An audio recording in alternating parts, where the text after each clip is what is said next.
धार्मिकता होती आणि मुस्लिमांचा फतवा आणि हिंदूंचा बटेंगे तो कटेंगे, या सगळ्या धार्मिक राजकारणामध्ये आमचा सेवेचा झेंडा हारलेला दिसतं.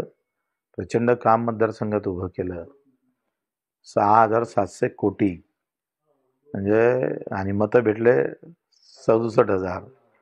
एकंदरीत सेवा हारली आणि राजकारण जिंकलं, अशीच प्रतिक्रिया लोकांची आहे. धार्मिकता, लाडकी बहिणीचा थोडा प्रभाव आणि ईव्हीएम मधला घोटाळा हे त्याला प्रमुख कारण असू शकतं.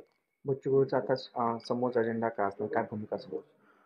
आम्ही आता समोर विचार करतो आहे, लोकांच्या प्रतिक्रिया घेणार आहोत.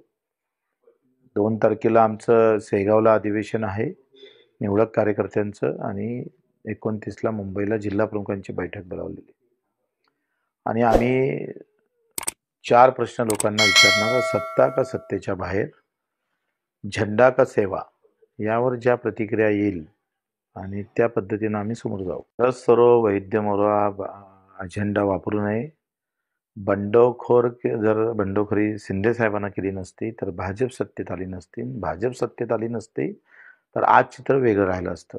आणि म्हणून ही जी काही किमया आली आहे, हे एकनाथ साहेबांच्या बंडखोरीच्या नंतरच आलेली आहे आणि त्याच्यामुळं भाजप असं करणार नाही मला असं वाटतं. शिंदे साहेबांची मुख्यमंत्र्याची दावेदारी हे 100% बरोबर आहे.